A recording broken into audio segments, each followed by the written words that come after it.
Good evening, everybody, and welcome to this week's version of the Milton Warrant Committee. I'm happy to call the meeting to order. Lynn, would you please take the roll? Sure. We have Kathy, JJ, Susanna, Emily, Lorraine, George, Erin, Steve, Dave, Kristen, and Scott. Thank you and welcome, everybody. Next order is to accept the meeting minutes from the 10th and the 18th of January. Do we have any changes to either of those meeting minutes? If none, the chair will entertain a motion to accept the meeting minutes as presented for January 10th and January 18th. So moved. Thank you. Do we have a second? Second. Any further discussion? Hearing none. Lynn, please take the roll. Kathy. Yes. JJ. Yes. Susanna.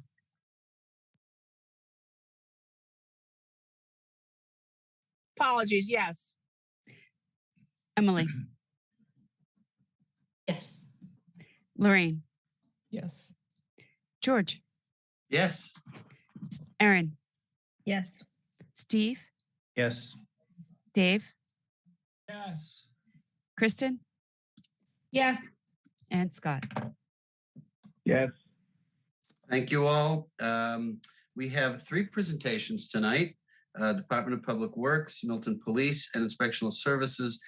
Do we have any time constraints from any of those groups, from Chase or Chief King? Does anybody have a need to go first, or can we just take them in the order that we have? If not, then Chief, Chase, are you ready? Chase will be joining us in another 7 minutes. Okay.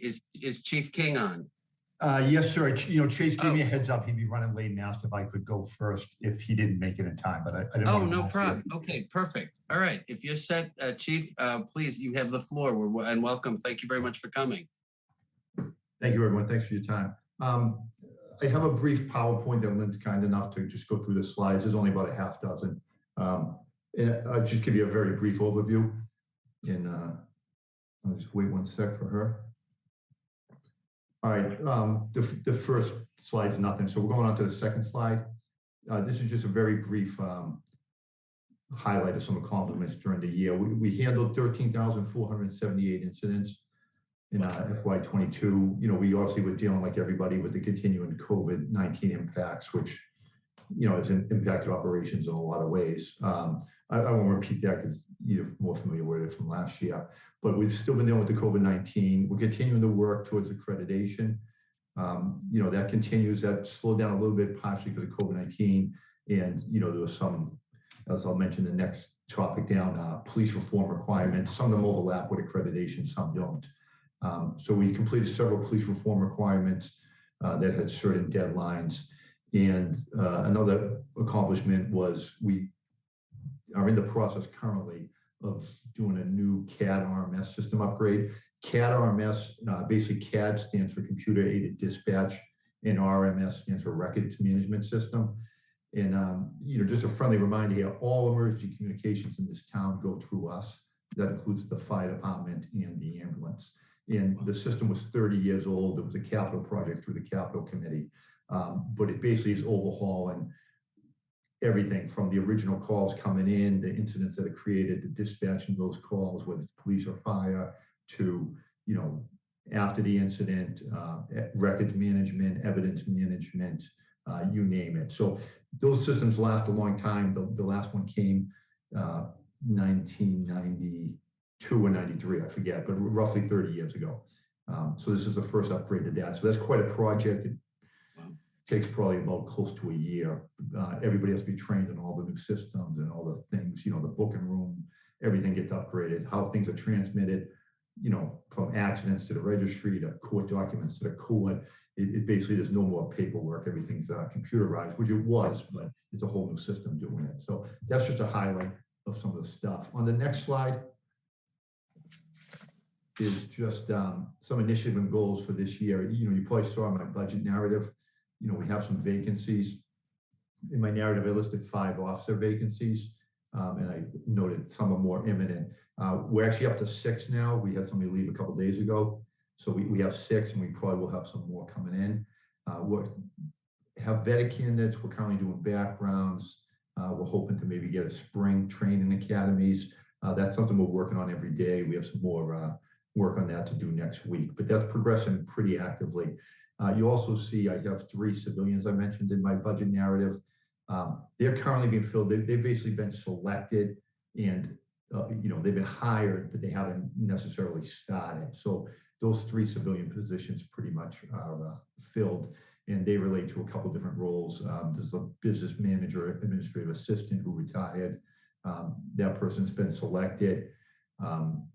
There was a dispatcher. There was a cadet. So we've selected the dispatcher. We've selected the cadet. So all those positions are filled. Obviously the goal for this year is to complete that CAD RMS implementation that we started. Like I said, there's some extensive training and stuff to go on still, but we hope to finish that. The potential BWC there is a body worn camera program. It's something we've discussed with the town. We've discussed with the union. That's not 100% set in stone, but it's something that we're exploring. It's something that's likely. I don't want to commit to it, but I'd say it's likely. But there's a lot of aspects. There's initial purchase price issues. We're discussing that with capital and stuff.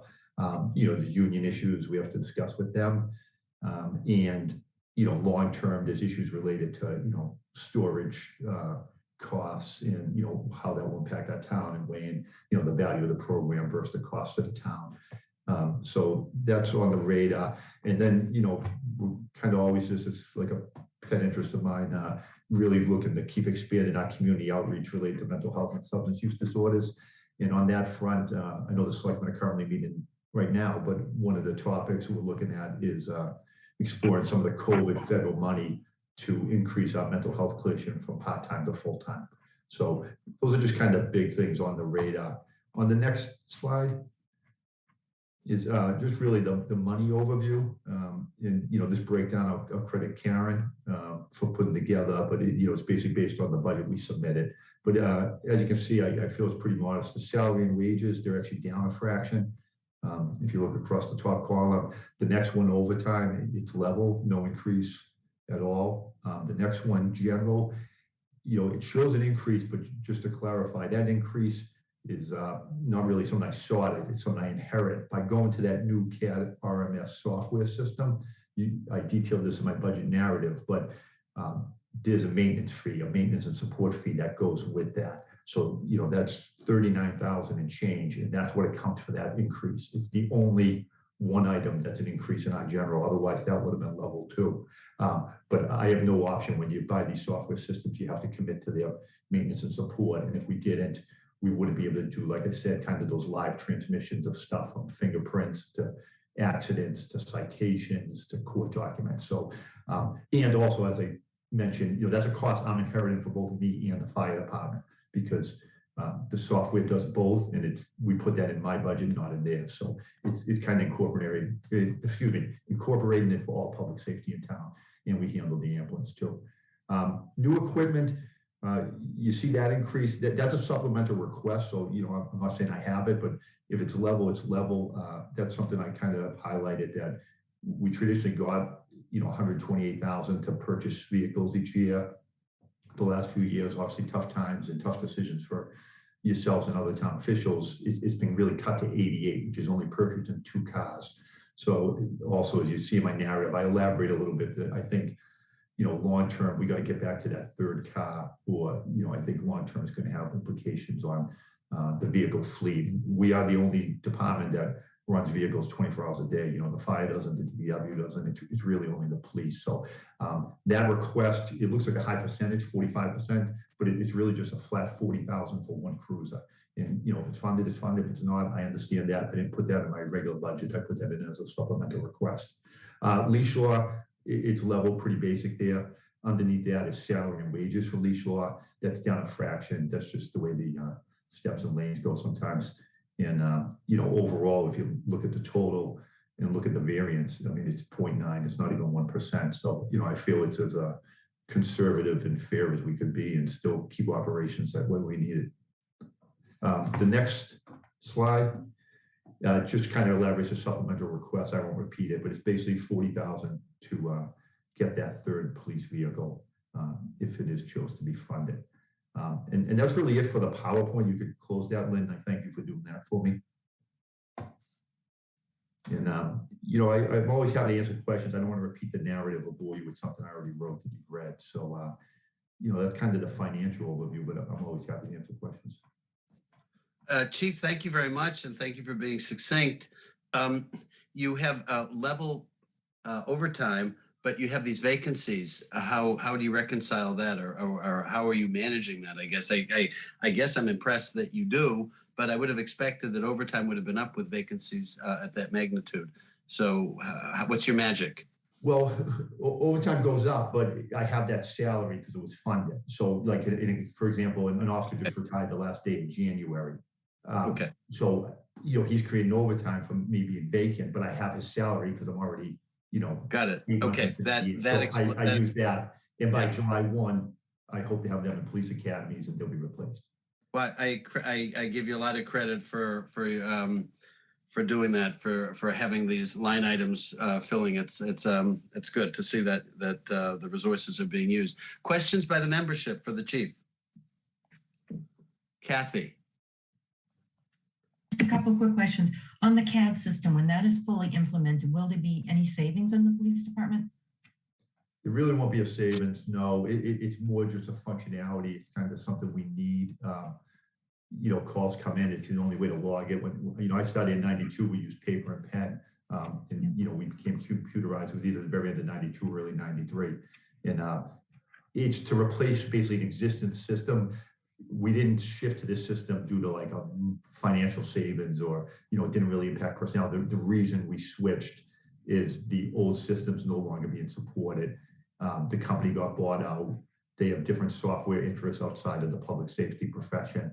And we can't be with a company that isn't supported because, like I said, there's a lot of live integration on these systems where what we're doing is being sent and transmitted different forms of data, throughout the country. So it's just a requirement we need. But like I said, that money it won't save us money, but it'll probably last another 30 years. Okay. And the maintenance contract on that you said was $39,000. Is that annual or is that a multi-year contract? It's going to be, it's a 5-year contract, but that's the annual expense, but it will creep up.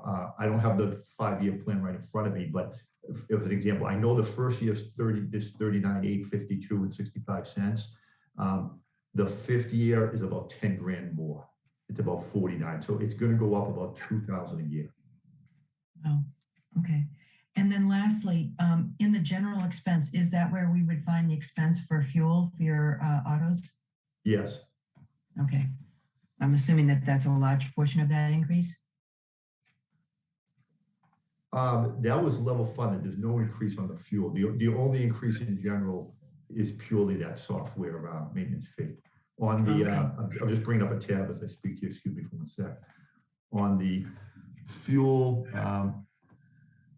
we have 67,724, and that's the same we're asking for next year that we have for this year. Okay. All right, thank you. Scott, you have your hand up. You have the floor. Yep. Good evening, Chief. I want to thank you for a very succinct report, and it has objectives, it has goals, and it tells us what you're doing. And every interaction I see with your people is nothing short of exemplary in the field. What I want to ask you is, what about crime in the town? Is crime going up? What's going on with crime at this point? Thank you for your comments, and I always credit everybody else here, not me. So credit to the people on the street doing the work daily and nightly. So thank you for that. It's really been down, to be honest with you, Scott. I feel like it's been down since COVID. In many ways, I think people working at home has reduced. We've had, really almost no house breaks, which was a problem we dealt with pretty consistently. I think that relates to people being home. Car breaks, they're spotty. We have them, but they're really down. There's less traffic. That's maybe increased some of the aggressive driving, but it's reduced car accidents. Larceny thefts, they're really down. There's a lot of measures in place due to COVID. Like sometimes, we used to have people going to hospital and sneak into an office, steal a purse and get out of the hospital. Those things are kind of down, I think, because there's more protocols in place with who can go where and, restrictions like that. So I'd say generally down. The ones that aren't down is really domestic violence. That's stayed steady, slight increases. And then substantial increase in mental health calls.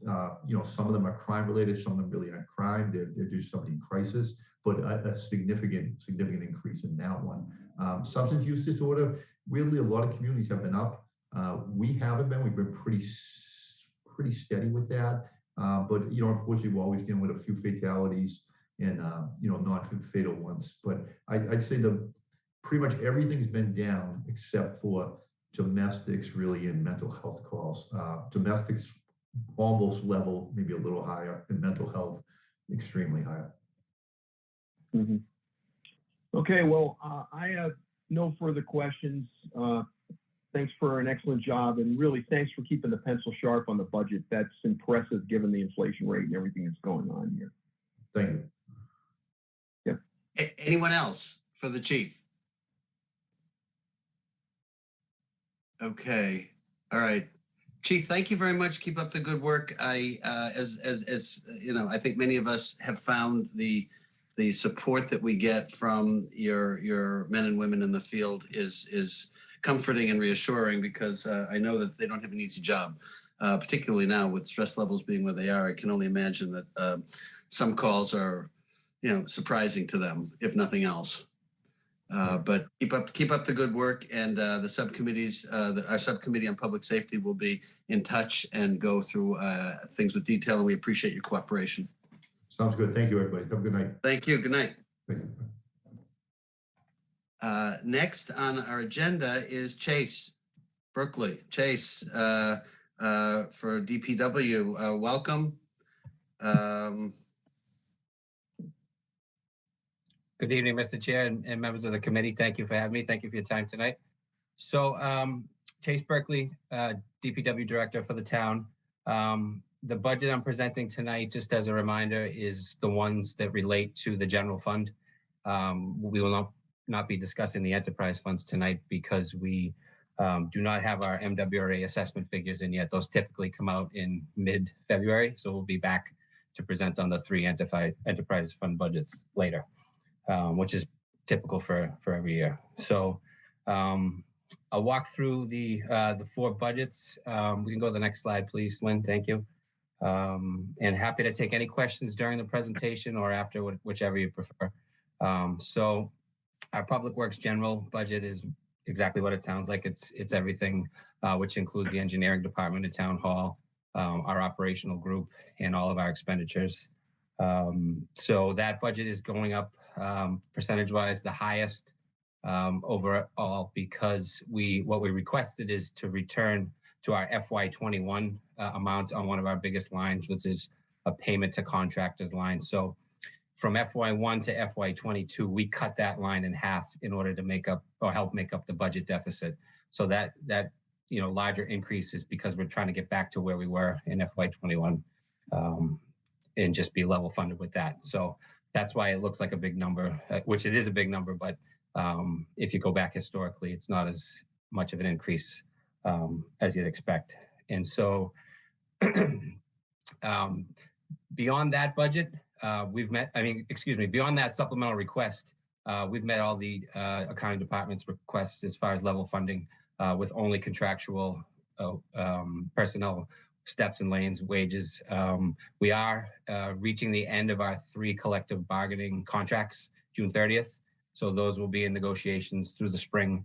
So we don't have exact figures on where those wages will land. I know town accountant Karen Praval said there will be a set aside article to cover those collective bargaining increases separately. So essentially is we have a completely level funded budget except for that payment to contractors line and any union wages.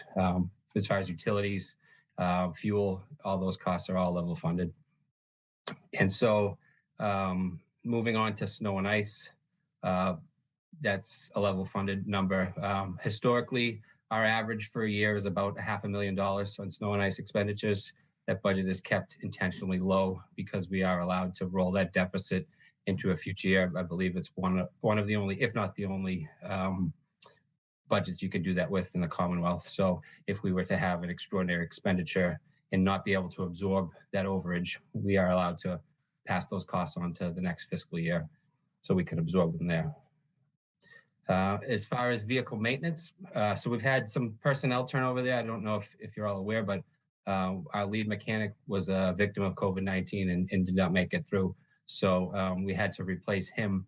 And then shortly after, our second mechanic resigned. We had a very, very difficult time getting applicants from the outside world to apply for those positions.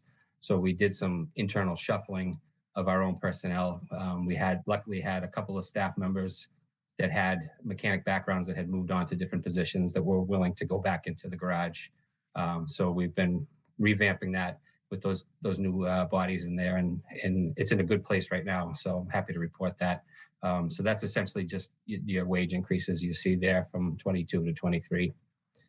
And then I don't know if it's on the next slide, Lynn, but there should be a solid waste. Yeah, so solid waste contracts are all expiring June 30th. So tonight, we're expecting the select board to ratify an extension of those contracts for the hauling. So that's the trucks that show up at your curb, pick the barrels up and drive it to the dump. And then we have separate contracts for disposal of solid waste and recycled goods.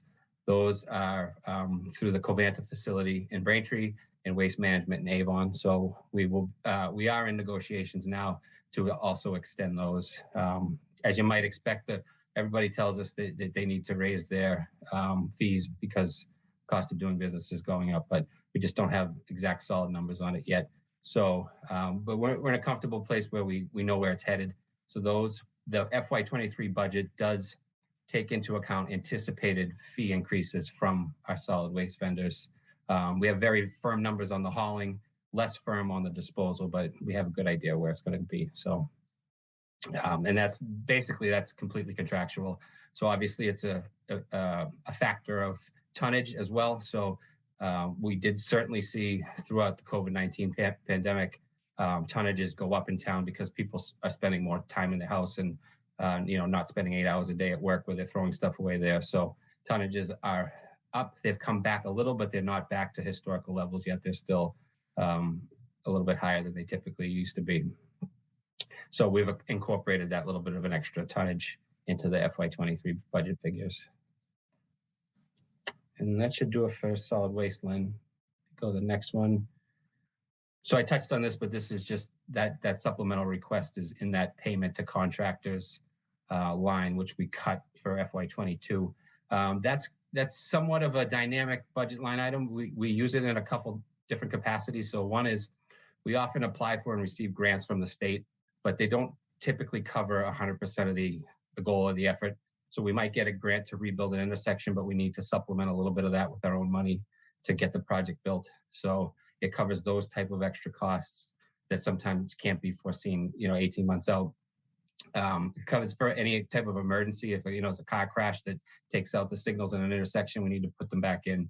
We bill it to that line. And then if we have a relatively soft winter, we use that money to do extra paving in the spring if we don't need it to absorb the snow and ice overage, and can pave and, try to improve our roads a little bit extra with it. So that's generally what that's applied to. And I think that does it. I don't remember if I said it, but I'll say it again, just in case. All of the Milton Public Works employees' salaries are applied over 7 budgets. They're not billed to one salary and wages line item. And it's about 38% to the general fund and 62% to the enterprise fund. So when we talk about, savings through, vacant positions and wages, just keep in mind that 38% of that, it doesn't get you the same as it would for another department. And also, when we bill overtime, it's a 100% bill to the budget it belongs to. So if someone's out street sweeping at night, that entire overtime cost gets applied to the Stormwater Enterprise Fund and none to the general fund. Chase, how many unions do you negotiate with? So we have three. So we have the typical three: the Milton Public Employees, the Managers Union, and the SPIA. And what is the duration of the contracts for each one, and what are the salary increase negotiated over time? So it's usually a 3-year contract. I believe going back, they were all around 2% annual. We don't know where they're going to head going into FY23 yet, but typically, the larger public safety unions go to the table earlier than our unions. So I think they might wait and see how police and fire make out before they bring all their chips to the table. If that makes sense. So yes, for sure. Yeah. And this is, are you in the 3rd year of each contract now? Yeah. So they're all going Okay. to be Yeah. done June 30th. Yep. And who is handling negotiations, and how is that going? And how reasonable are the unions being, given inflation, et cetera? Yes, that's what I was referring to. We haven't started negotiations with those three Have not. unions yet. Nothing's Expecting that over the spring. Yeah. okay. Okay. And the solid waste contract is good for how long? So the current contract expires June 30th. We have accepted a 5-year extension proposal that the select board should be ratifying tonight, but I don't want to speak for them, obviously. But the vendor has provided a 5-year extension. The total increase over those 5 years is 13%, which we felt was a very fair market increase. Spread evenly over the next 5 years? It's shorter up front and a little bit extra at the back end. So it's 1.5% next year, and it creeps up to 3% at the end. But the overall impact over the 5 years is about 13%. Okay, because the last one was kind of jarring. I think many of us who are here were a little surprised by the increase. So this sounds like it's a little bit more reasonable. Yes, this is much more modest. We saw upwards of 80% when the last contract expired. Yeah, it was staggering. It was to some. I mean, it was one of the reasons why we had to have a marathon session to reorganize our finances. If so many of you who were here would recall, it was that and the. I think that was the same year we had the mid double digit increase in the health insurance premium. So it was a double whammy. But this is encouraging. Kathy, you have your hand up. Question for Chase. Yes, thank you, Chase, for your presentation. Just a quick question. On the Public Works General Fund, where you're looking for 11.5% increase, where are you right now, 7 months into the year? Are you running over budget, under budget? Are you on target? So I don't have the percentage in front of me, sorry, but it's hard to say before winter's over, but we are not in a place where we're concerned right now. But our snow and ice expenditures can swing one way or the other. If we had 3 more storms like we had on January 29th, we would definitely run over. But right now we're in a good place. I don't have the number, so we can certainly get that after the fact for you. Okay, so you're in a good place right now. If we weren't able to fund this, as you said, is that something that can roll over to the next year or not? It is. So, I mean, in general, we are a service providing department. So the less funds we have to work with, the less service we can provide. So like I said, usually when that budget is healthy in the spring, we can pave more issues in town and get more roads paved. If we don't get that money, we'll just be able to do less work. Okay, thank you. Other questions for our DPW? Scott, please. Yeah. Hi, Mr. Berkeley. Good evening. I am curious about this 11.5% increase. I understand a big chunk of that is bringing back items that are you're asking that were cut back that you're trying to get in. Is there a detail that can really show where the money is being spent on that? Do you have that available by any chance? Rather than big lumps. Yeah, so that it's in one line, in one subline of our budget, which is called payment to contractors, and it has a budget code. We could get you all the expenditures that get applied to that budget line. I don't have it in front of me, I apologize, but in general, it's it's anything we need to hire a contractor for. It could be roadway work, it could be electrical work, it could be, a retaining wall collapsed and we need to rebuild it. Anything like that where the in-house resources aren't capable of, or we don't have enough to get it done. Right. So, but it's basically the better part of $200,000 increase, correct? No, so historically that line has been funded at $250,000. Last year we cut it back to 125, and we're asking it to go back to 250 where it has been historically for several years prior. Mm-hmm. Can we flip that slide back up again, please, quickly? The first slide. Is that possible? Is that you that's doing that, or is it Lynn? That's Lynn. Yeah.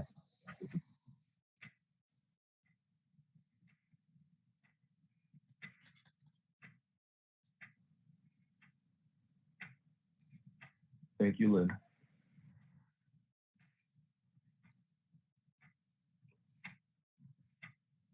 That's it. So that's actually a good point just to bring up, Scott. Thank you.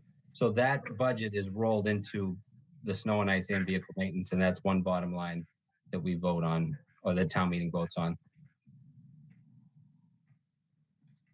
So we're 187,000. Is that about right? The ballpark figure? That sounds right. With between the increases for solid waste, the wage increases, in that one line item we've asked for a supplemental on, yes. And to Kathy's point, the 125,000 of that is for the contractors. Is that correct? About? Yes. So that's a possibility we could still not fund that, correct? We could maybe get away with it? If it wasn't funded, it would be, equal to what we have this year. And how far did we have any problems with what we had maintaining services? So far this year, no. I mean, it needs to cover the spring as well, and there is an emergency component to it. But no, so far we're okay. Okay, thank you very much. Other questions? Oh, Scott, your hand is still up. You're done. I'm sorry. Other questions for Chase Berkeley? Chase, thanks very much. Good luck. Let's hope that we don't get buried in the next 6 weeks. Thank you, everybody. Well, you'll be happy to hear we're hopeful that we got FEMA reimbursement for that January 29th storm. So fingers crossed that the federal approval comes through on that. Out of curiosity, do you have the figure for what the snow removal cost? It was about 190,000. Yeah. 120. 190. 190. Oh, yeah. Wow. Yeah, and that includes the road salt and exactly subcontractors, et cetera, et cetera. Yes. Wow. Well, you did a great job. I mean, everything was up and running in remarkable time. Scott, question. Mr. Berkeley, I've got one other question. The yard that's open the first Saturday of the month for like toxic waste and things like that, is there any way we could get an additional time in which we could drop items like fluorescent light bulbs off or something in addition to that one day a month? It's because I've got those things riding around in my car, and then if I'm out of town on a weekend, sometimes they're there for 2-3 months trying to figure out how to get rid of that stuff. Is there any way we can get some way where we get a little more service in that area? Yeah, so that's been a long-standing schedule, but I'm happy to, come up with some proposals for that, because we do get people that just say, I can't make it on a Saturday. We try to accommodate, obviously, but we don't want to just leave it open for anyone to show up whenever they want it. At the same time, it would be a little chaotic. So not a bad idea at all. And I'm sure we can work something out there. Yeah, maybe, like a couple hours on a weeknight or something, you know what I mean? Not a big thing, just, or I don't know when you have staffing. I mean, that's got to play a part in it, but something that might be more consumer friendly. Just the observation. Very good. Okay. Thanks Thank so you much. very much. Thank you. Thank you. Appreciate your time, Chase. And I'm sure the subcommittee will be in touch to schedule a more detailed review. If necessary, and we have additional questions, I hope you'll be able to come back and answer the questions should they arise. No problem. Thank you, everybody. Perfect. Thank you. Thank you very much. Okay. Next item on the agenda is inspectional services. Who do we have joining us tonight? That would be Joe Prondak. Hi, Joe. Welcome. You have me? We got you, and I think Lynn just has your budget review up there. Okay, so a couple of tough acts to follow. I will say that. Thank you for your time, Chair Asher and members of the committee. Oh, no, my thank you for coming to talk to us. This helps us do the job. Yeah, so if you could just bear with me though a little bit. I think this is the first time I've had to present to the committee directly in about 3 or 4 years. So I'm a little rusty. And about 10 days ago, someone said to me, well, why don't you prepare a PowerPoint, which I've never done before. So I'm not sure how well I've done at that, but so well, your opening page looks fine. So okay, you're off to a good start. Okay, so what I thought it important to do, because the PowerPoint, and I can go into as little detail or as much detail as you like. What I tried to do was give an overall explanation of what we do, because to a lot of people, our operation is just a mystery. Some people who are familiar with construction or who have done work on their own homes or buildings, they're more familiar with it. But those who haven't, some people think that our operation is, similar to granting dog licenses, and it's so much more complicated than that. So if we could go to the next slide. So the basic summary is that we administer the Massachusetts State Building Code, which includes the plumbing, electrical, and other codes. In the Milton zoning bylaw, we are also within our budget, we administer the function and operations of the Zoning Board of Appeals.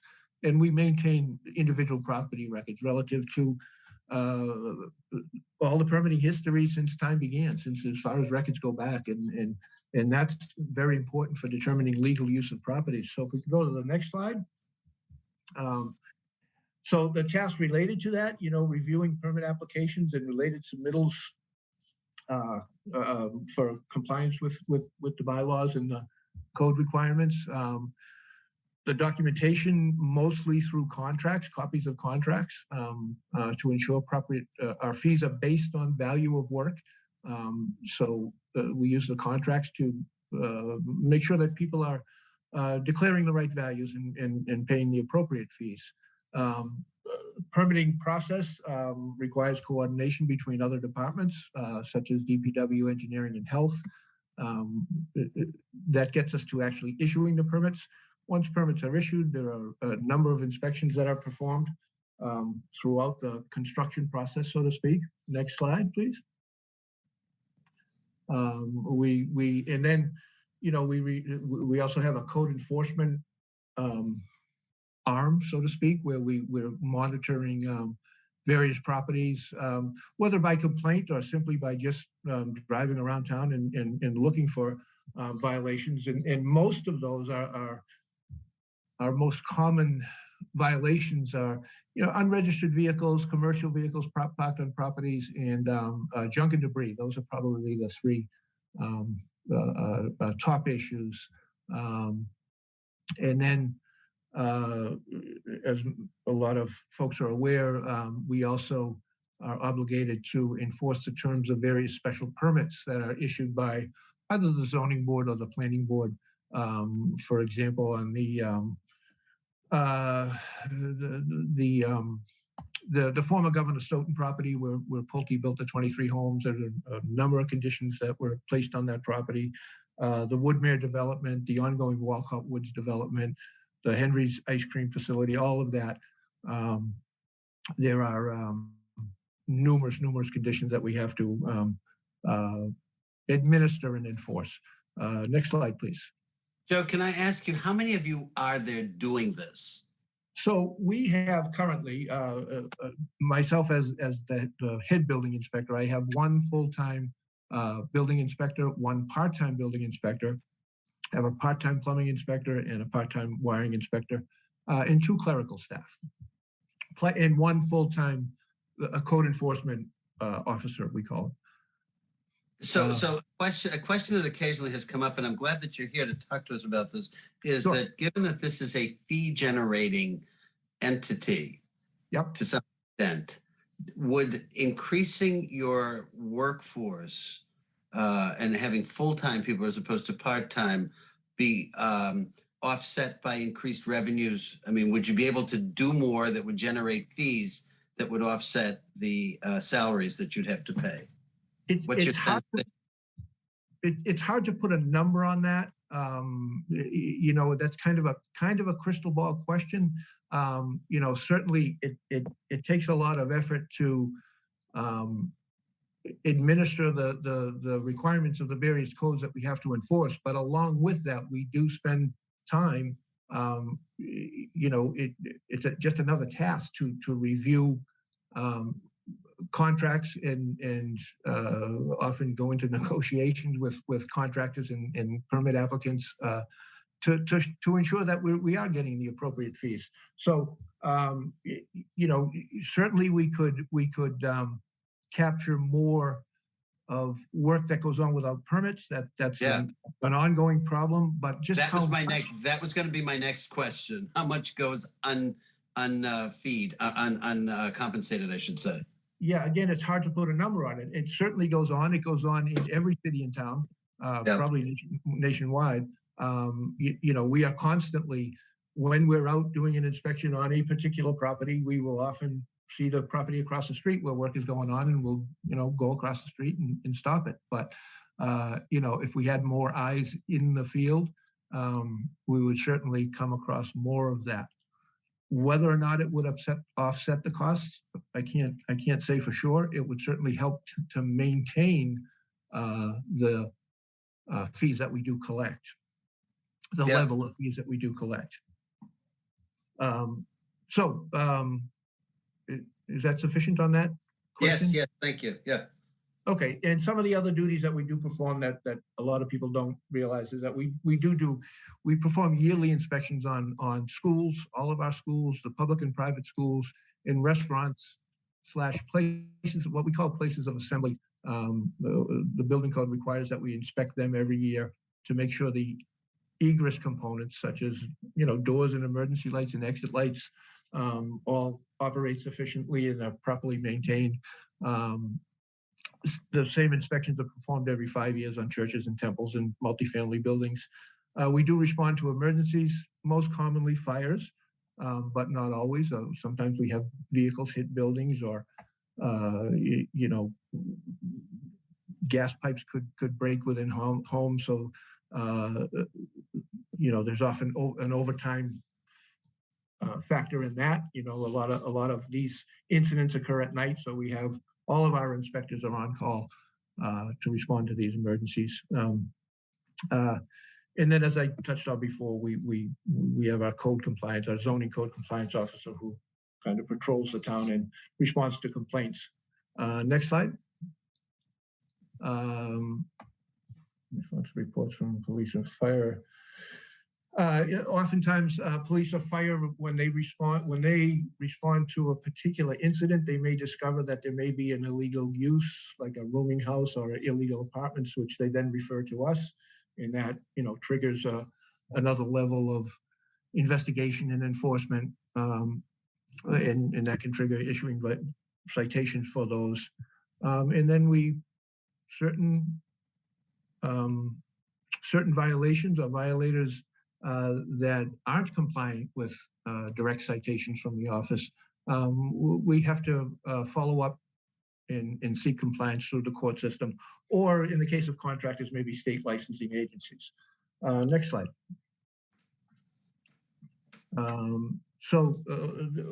As far as the zoning bylaw is concerned, one of its primary purposes is to ensure the protection of property values by ensuring that you know, our single family districts maintain maintaining the integrity of those districts, and also preserving open space, limiting density. State building codes essentially intended to ensure the safe construction of buildings, but there's, you know, I have some copies of old building codes from the 1940s that were about 32 pages thick. Building codes today, now over thousands of pages, and refer to numerous other national standards. So, naturally, structural safety is a big concern. Safe egress is a big concern of the building code, but also the most recent large issue that we deal with is energy conservation. There's a lot of focus from the state increasing the requirements in the building codes to ensure that buildings are more energy efficient, and that's an enormously complex issue that takes a lot of time and a lot of effort. So next slide. Oh, well. So again, as I've touched on, both the zoning code and the building code are becoming more and more complex every year. One of the biggest challenges there is that, even though contractors are licensed, the licensing agency for the state has issued well over 200,000 construction supervisors licenses, and the number of licensed personnel. I mean, to me, I would venture to say that the state often issues these licenses with little regard for the knowledge or expertise of the person that's getting licensed. I'm not sure quite how else to put that. But so what happens is, people come in and apply for a permit, but they're just not as familiar with the codes as they should be, and that draws out the permitting process. Again, taking up more staff time. The COVID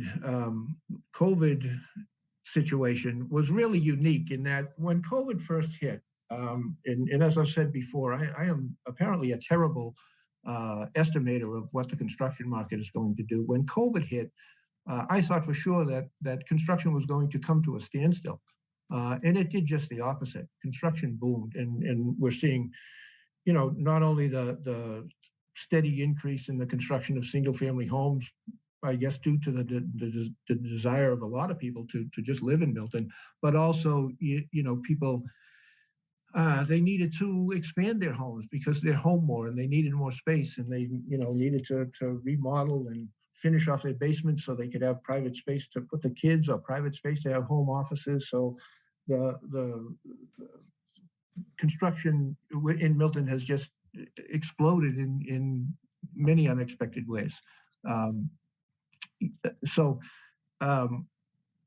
But with COVID particularly, what happened is, as we operated for a while virtually, where we couldn't have people come into town hall, we would do our reviews via either email or a chat feature, which is a feature of our electronic permitting system, and it extends the time. It takes more time to process a permit electronically, because what happens is, if, for example, somebody sends us a single question via email, and we answer that question, which then triggers 5 more questions, which they send in email, as opposed to someone coming right to the counter. They ask a question, they get an answer, they ask more questions, and it all happens in a very short amount of time. So the extension due to that is very real, and has really put a burden on our efforts to process and issue permits in a timely fashion. And I also have to say that, we are 90 miles an hour every day, and I can't say enough for the dedicated staff that we have. I just, anyone in town hall knows how hard they work. But many of them, we're frustrated all the time. We're, often on the verge of burnout.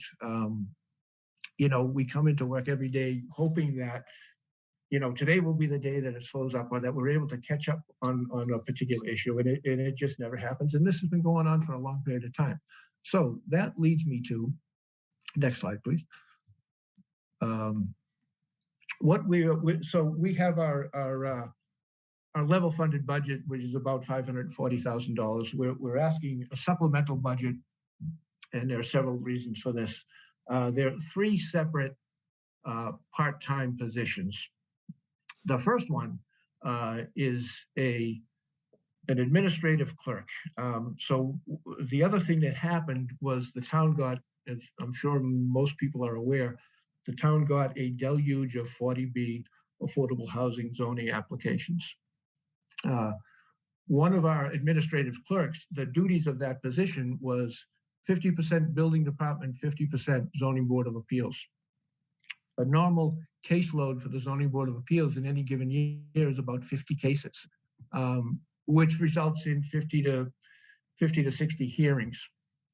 Along came the 7 to 9 40B applications, and it essentially tripled the workload of the zoning board of appeals, and I would say more than tripled. So we had to, and are currently,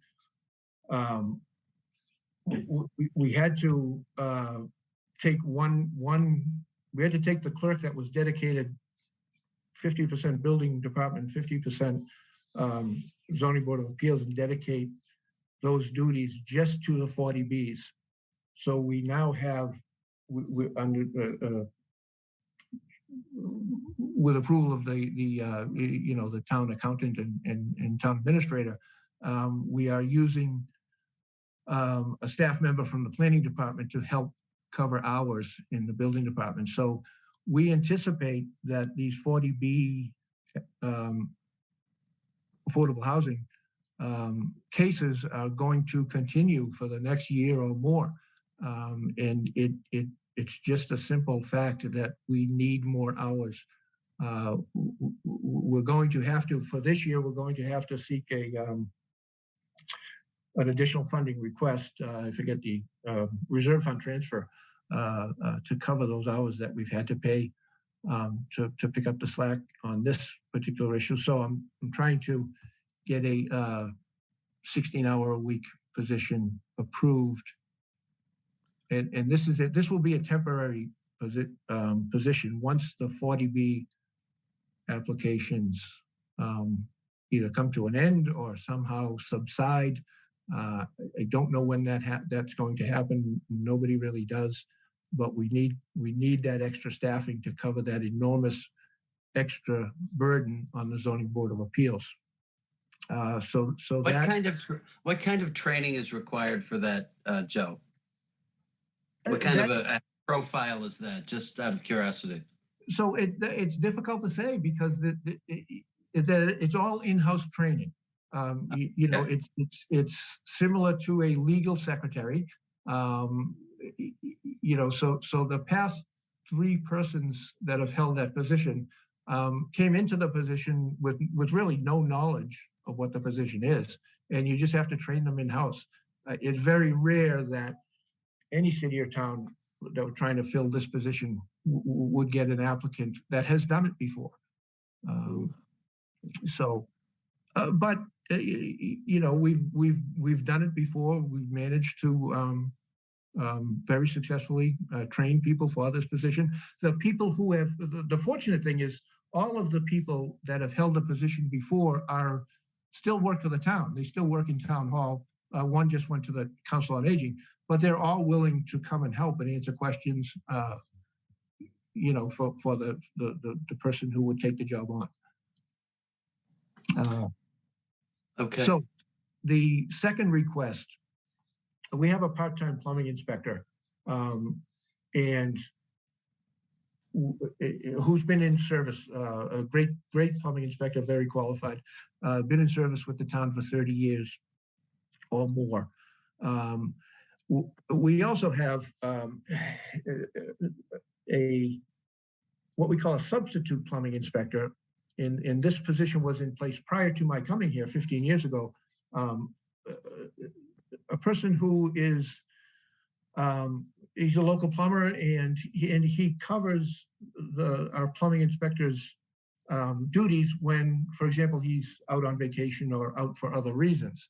But that person is again, has been doing it for a long, long time and is getting ready to retire. And we need to think of how to replace that person. I would also add that a plumbing inspector is also our sealer of weights and measures. So it is time that we bring in a new person that can take the place of the substitute plumbing inspector and also train, while doing that, train in the sealer of weights and measures position, because there is going to be a need to possibly replace the person who currently holds the position. So the current plumbing inspector is 25 hours a week. We're looking for a part-time inspector for 10 hours a week. And not only, also to cover the additional workload that position has seen due to the increase in construction. And then thirdly, we are looking for an additional part-time building inspector. In talks with town accountant and town administrator, we feel that part-time position as opposed to full-time position is more efficient because there are less benefits involved in that position. So I think the last slide possibly, or maybe two more. We move to the next slide. That's the last slide I have. That is the last slide. Oh, did I miss one? Well, this works out rather well because I was going to ask you to wind it up so we could ask some questions. We have a few other things to do. Yeah, there was one slide. There was one slide that, yeah, there were apparently a couple didn't get on there, but it actually showed the numbers of that supplemental request. Oh, I'm sorry. I see it now. Give me 1 second, please. Erin, you have your hand up. Do you have a question? I do, Mr. Chair. Just, do you want me to wait? Go ahead and ask it. I think it's probably fine. Oh, okay. Yeah, so I had two questions. One is, do you also do the inspections to make sure that all of our buildings are ADA compliant?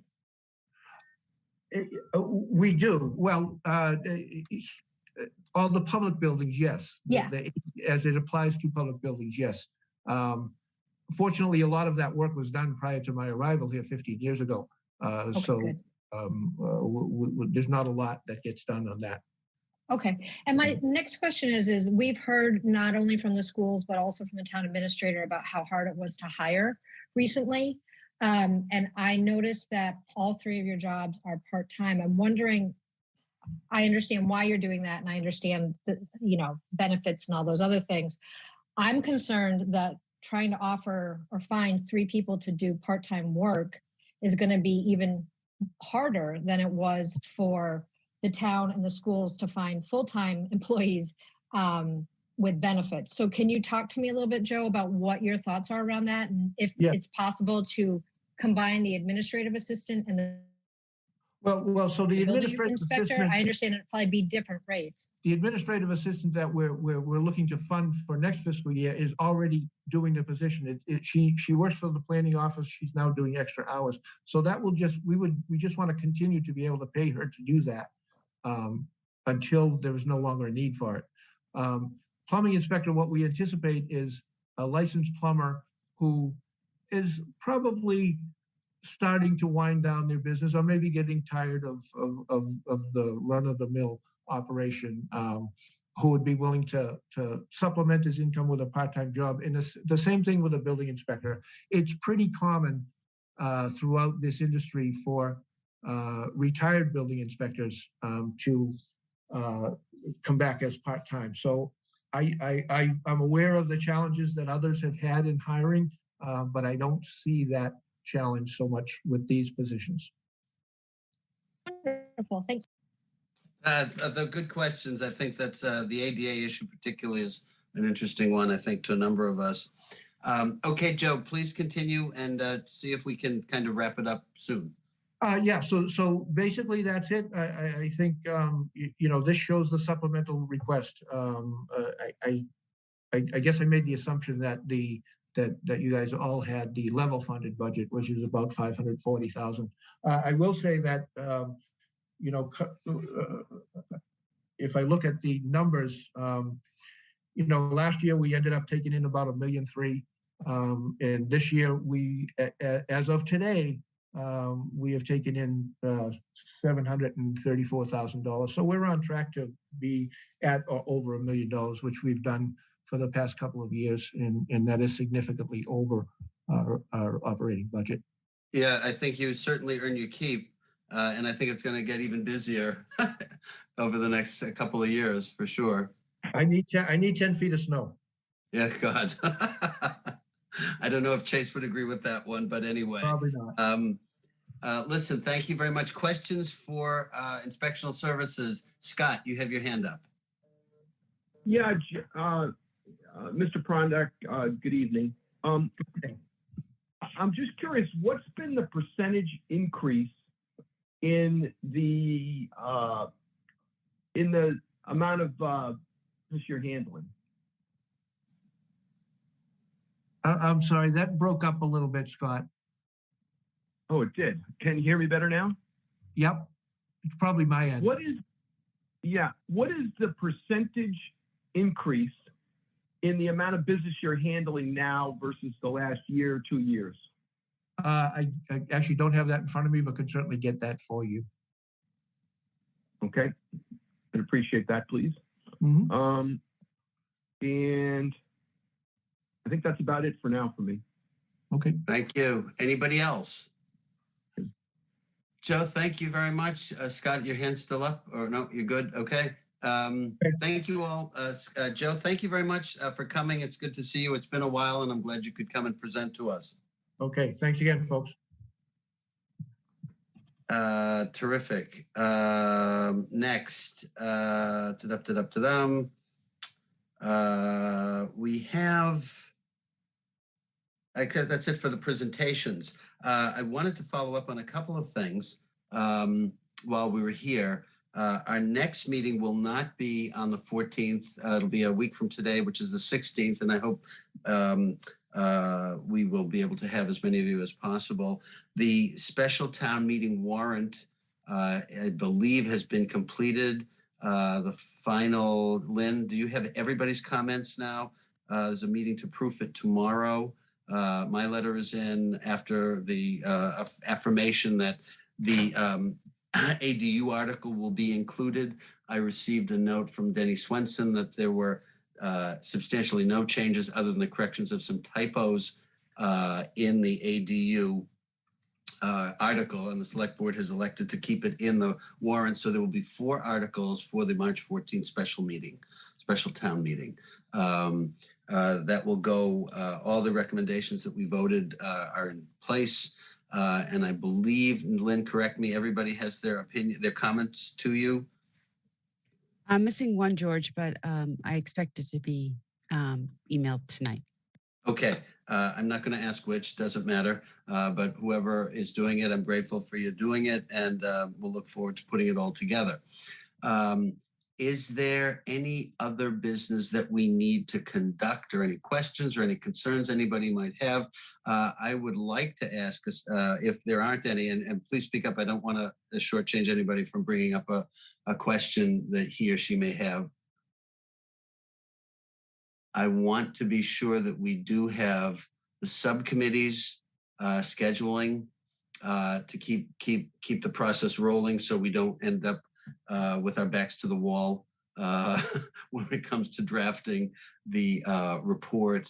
I would hope that we can have as many of the meetings done with the subcommittee within the next 3 or 4 weeks. Certainly we should be drafting by the first week in March, and invite any of the departments where there may be questions that the subcommittees feel should be brought to the full attention of the warrant committee as a whole, and we'll have enough time for that. I do want to be very clear, though, that as they come back, we want to be really focused on what we are discussing, so that we're not engaging in.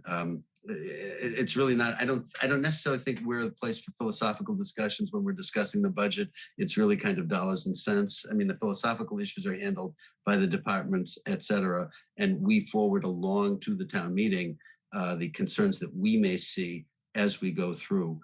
Because again, it's the town meeting's decision. We sift through the facts and do the best we can to make sure that everybody has as balanced, and I will emphasize that, as balanced a perspective on what we see so that all points of view are considered, and that when we make our recommendation to the town meeting, it's done in what I believe has always been a very objective and thoughtful way. And I think I have taken some pride in our ability to do that. And I think you all have done a magnificent job of doing that. So again, I thank you, as I am bound to do because of your volunteer spirit, which is really, really impressive. That's all that I have. And I think this is all we have. Lynn, are we confirmed for next Wednesday for our meeting? We will not have a meeting the week of the school vacation, which is the week that begins February 20th.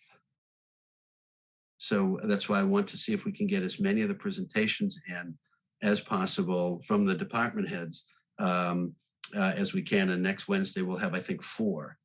A couple of large, a couple small, so it should be manageable for us to be able to digest the information. So that having been said, is there anything anybody wants to bring up for the good of the order? And again, I emphasize to us all our principles, our guiding principles of civility and tolerance on, from every point of view as we go through these conversations with the departments. I think they're doing the best they can. Some of us will never agree. Okay, I mean, we all have opinions about things, and it's okay to disagree as long as it's done respectfully. Kathy, you have your hand up. You have the floor.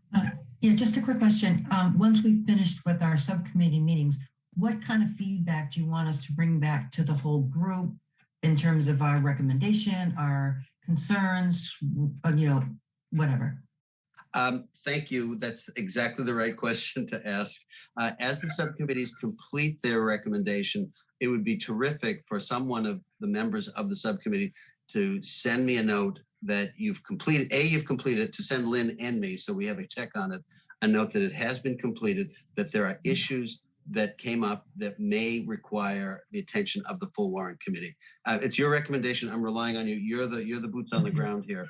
If you think everything's copacetic and a level funded budget is appropriate, that's great. If they bring up to you, if the department heads or the people talking to you, whether it's within the DPW or the school department or whomever, says, we didn't ask for this, but we could use that, and that conversation is worth considering, even in this environment, I'll leave it to your discretion. That's why the subcommittees are there. You're there with your fingers on the pulse. So however you want to handle it, but as the subcommittees complete their work, it would be helpful to know that it is done. I can ask that question as we go through next week for any of those who are meeting this week. That'd be helpful to know. But an email saying that it has been completed and there were concerns that we want to bring before the warrant committee, that's appropriate. And then we can do that. We'll have 3 or 4 meetings to do that.